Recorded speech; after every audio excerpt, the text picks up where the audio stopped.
Salut, salut. Vous êtes sur Semence TV dans le cadre de l'émission La Caravane du Salut. Et je voudrais te dire à toi qui regarde à la maison ou partout ailleurs que tu es là dans un moment important où les oracles de Dieu vont être proclamés à tes oreilles. Mais avant que nous n'y arrivions, il est important que nous nous arrêtons un instant et que nous humilions nos âmes devant celui qui nous a fait. Et nous allons le faire par la prière. Donc je voudrais t'inviter, là où tu es, à baisser ta tête, ferme les yeux et nous allons prier. Seigneur, nous voulons te bénir, nous voulons te rendre grâce, toi qui nous gardes en vie. Toi qui bénis, Seigneur, notre Dieu, ce moment et qui nous donne l'opportunité à nouveau d'être exposés à ta parole. Nous prions afin qu'elle vienne, qu'elle rencontre, Seigneur, notre Dieu, le besoin du ciel dans notre cœur et que surtout, son but soit atteint dans nos vies. Alors, tu peux tout simplement dire là où tu es, Amen. Alors, je suis reconnaissant pour cette opportunité. Il est important que tu saches que je suis Kemayu Pao Guy Carter, je suis ministre de culte et je suis un pasteur de la mission évangélique Vie et Paix du Cameroun.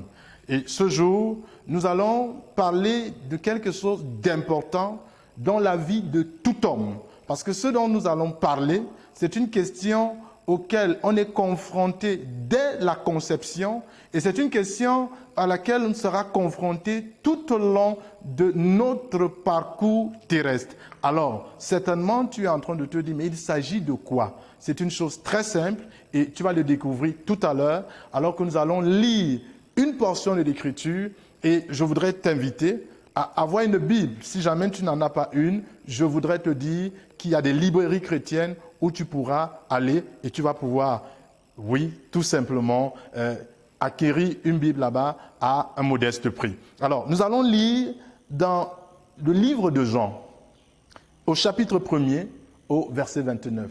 Jean, c'est l'un des évangiles parmi les 4, parce que nous en avons 4, à savoir Matthieu, Marc, Luc et Jean. Il est le 4e, et en son chapitre 1er, le verset 29. Alors moi, je vais lire à partir d'ici, et tu pourras, à partir de là où tu regardes, tu vas simplement faire de prêter attention à la lecture. Alors il est dit ceci, le lendemain, c'est le verset 29, le lendemain, il vit Jésus venant à lui, et il dit, voici l'agneau de Dieu qui ôte le péché du monde. C'est la parole de Dieu et je voudrais te rassurer que j'ai lu dans la version de la Bible appelée Louis II. Et il est important, cher ami, que tu saches que nous avons de nombreuses versions de la Bible et Louis II ne fait partie que d'une des versions de la Bible. Peut-être si tu lis dans une autre version, le texte sera rendu différemment, mais à la fin, c'est la même chose que tu pourras retenir. Et qu'est-ce qui est dit dans Jean chapitre 1 au verset 29, c'est que le lendemain, il vit Jésus venant à lui et il dit, voici l'agneau de Dieu qui ôte le péché du monde. Alors, le verset 29, il est introduit de cette façon et certainement tu te dis, mais lorsqu'il est dit le lendemain, il vit, on pourrait s'imaginer avoir un des grands hommes d'une certaine époque qui un jour à la gare a déclaré, elle arrive. Et les personnes, sachant que à cette époque, on parlait beaucoup plus du train, se sont mis à rire en disant, mais comment il peut utiliser le elle arrive au lieu d'utiliser le il arrive? Et les gens se mettant à rire, quand le train est arrivé, il a déclaré, la locomotive arrive. Oui, cher ami, écoute-moi. Parce que tu me regardes, mais tu as des oreilles pour écouter. Il faut que tu saches que lorsque Jean parle ici, il parle de Jean le Baptiste, qui est celui-là qui est le précurseur de Jésus. Avant que Jésus ne vienne, le Seigneur notre Dieu a envoyé son prophète, Jean, qui a commencé à préparer le peuple au besoin de recevoir le Seigneur.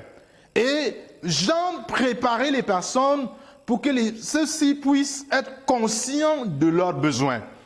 Et quel était donc le besoin? Que Jean voulait que chaque homme, chaque femme, chaque enfant, chaque adolescent, chaque jeune et chaque adulte puisse découvrir et puisse se focaliser là-dessus afin de pouvoir le résoudre.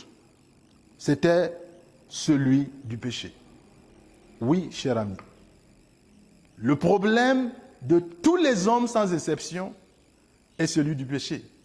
Quel que soit votre sexe, quelle que soit votre race, quel que soit votre niveau d'instruction, quels que soient les défis auxquels vous êtes confrontés, il y a une chose auquel tous les hommes, sans exception, auxquels ils sont confrontés. Quelle que soit la nation où vous pourrez aller, quelle que soit la nation d'où vous venez, oui, cher ami, la question du péché est la chose qui unit tous les hommes, malheureusement.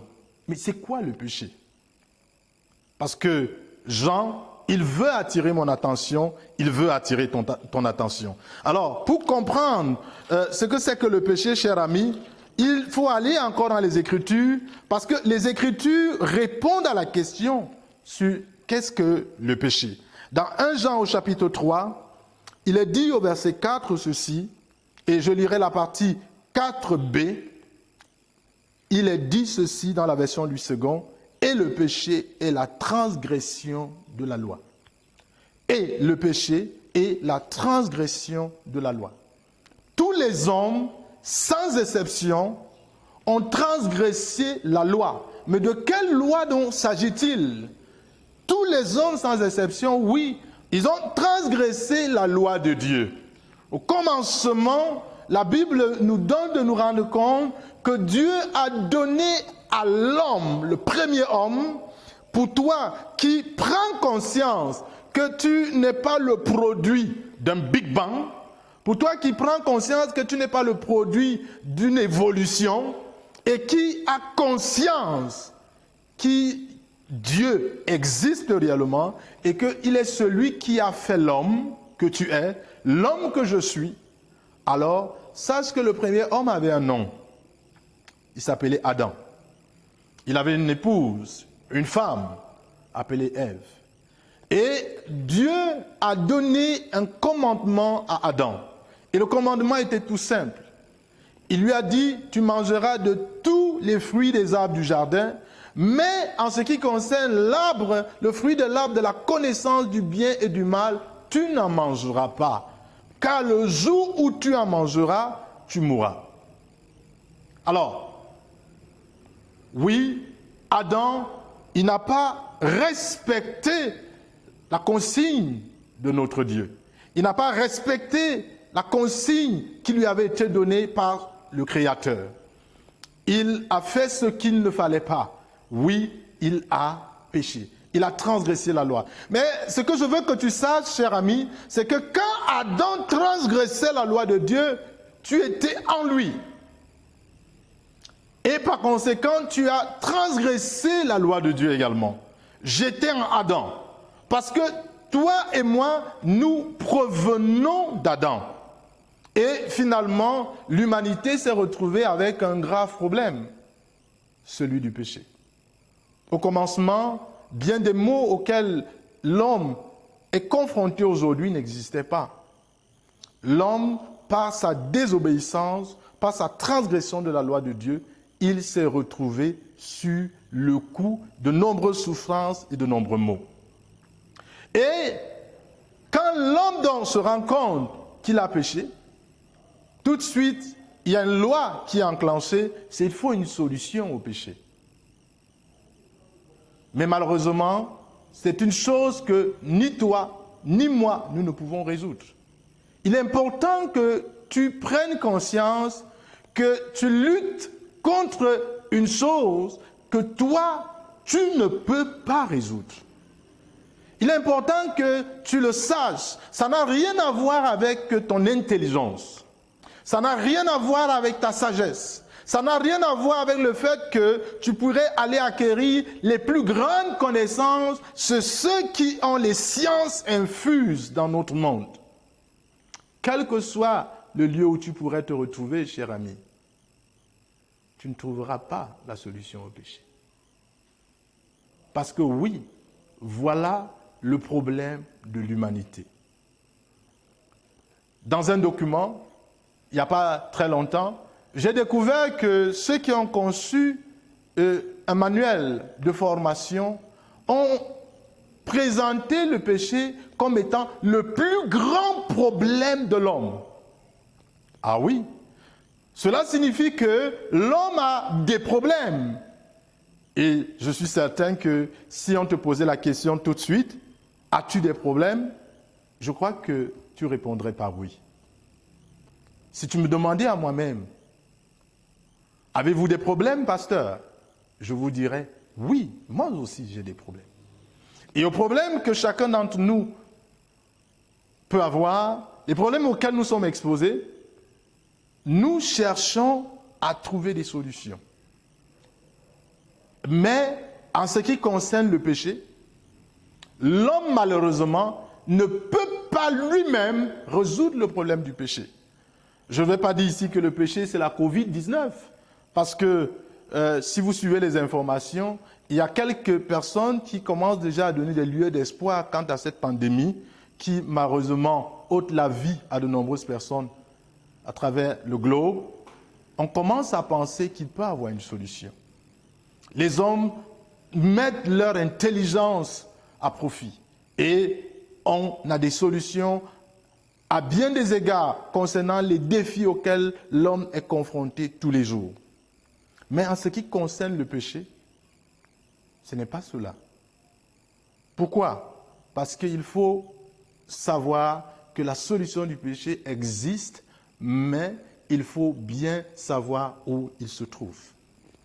Alors imaginez Jean, le prophète envoyé par Dieu, qui a l'opportunité de voir un homme, un de ses contemporains, et il peut crier à haute voix à qui veut l'entendre, il déclare ces paroles, « Voici l'agneau de Dieu qui ôte le péché. » Mais j'aime la fin. Ce qu'il dit, il ôte le péché du monde. Mais je voudrais que tu puisses te dire que tu vas remplacer monde par toi. Et ça pourrait donner ceci. Voici l'agneau de Dieu qui ôte le péché de Kemaupao Gikate. Oui, cher ami. Jésus nous est introduit par Jean. Et il nous dit, cher ami, le produit qui résout le problème du péché, il est là. Il est disponible. Il est présent. Mais il y a le besoin que toi et moi, nous le réalisons. Il y a le besoin que toi et moi, nous acceptions la solution de Dieu au péché. Et que nous arrêtions de penser, comme c'est souvent le cas, que à la fin d'une année, les gens vont s'arrêter et ils vont se dire, nous sommes à la fin d'une année, alors on va prendre de nouvelles résolutions pour pouvoir mener une meilleure vie, semble-t-il, l'année d'après. C'est un mensonge que de croire que par ma propre autorité, que par ma propre force, je sois capable de résoudre le problème du péché. Il y a beaucoup de choses que toi et moi, nous avons déjà résolues. Il y aura même encore beaucoup de choses que toi et moi, nous allons résoudre. Mais je veux te rassurer d'une chose. Toi et moi, nous ne pouvons pas résoudre le problème du péché. Parce que ce n'est pas de notre ressort. C'est du ressort de Dieu lui-même. Écoute-moi, c'est du ressort de Dieu lui-même. Dieu s'est réservé de résoudre la question du péché dans ta vie. Dieu s'est réservé de résoudre la question du péché dans ma vie. Il s'est réservé de résoudre la question du péché dans la vie de chacun d'entre nous. Mais vas-tu accepter la solution que Dieu te donne? Vas-tu accepter la solution que Dieu te présente? Vas-tu accepter la solution que Dieu t'offre? En ce qui me concerne, cher ami, je voudrais te donner brièvement le témoignage en ce qui me concerne. Il y a aujourd'hui près de 25 ans de cela. J'étais alors un adolescent, confronté comme toi à la question du péché, et pensant pouvoir le résoudre par diverses méthodes. Et l'une des méthodes que j'ai estimées juste, c'était de me réfugier dans une communauté chrétienne. J'ai commencé à la fréquenter et j'étais convaincu que la question du péché devait se résoudre dans ma vie. Mais seulement, les choses s'aggravaient. Jusqu'à ce qu'un jour, j'ai l'opportunité que l'évangile me soit présenté et que je voie en Jésus la solution au problème auquel j'étais sans réponse, celui de mon péché. Et je peux te rassurer, cher ami, j'ai fait une seule chose. J'ai reconnu que Jean a dit que Jésus est l'agneau de Dieu qui ôte le péché du monde. Et je voudrais t'inviter à le reconnaître aujourd'hui.